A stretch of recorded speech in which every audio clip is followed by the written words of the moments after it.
বন্ধুরা চলে আসলাম আজকে জাউ ভাত, আলো চাউলের জাউ ভাত, সঙ্গে হচ্ছে ঝাল ঝাল মাছ ভর্তা, আর আছে হচ্ছে মুরগির পাও পাখা আর আলু দিয়ে হচ্ছে ভাজি, সঙ্গে হচ্ছে এই যে বিশাল বড় আকৃতির একটা কাঁচামরিচ। এটা দিয়ে এখন আমি মাড়ি ভাত খাওয়া শুরু করব।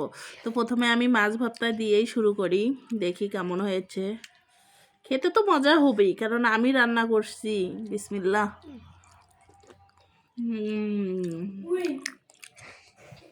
জাস্ট ওয়াও, মানে এত খেতে ইয়েমি হয়েছে।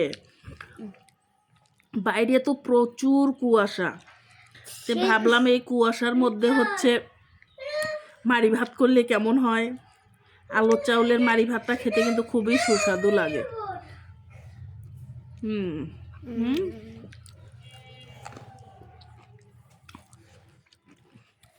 অনেক মজা লাগে। এই মাড়ি ভাতটা যদি আরও আমার মায়ের হাতের হতো, আমি যে আরও তৃপ্তি করে খাইতাম, সেটা বলে বোঝাতে পারতাম না।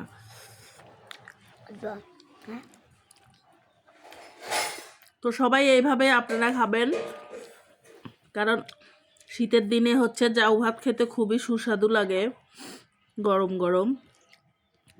আল্লাহ হাফেজ।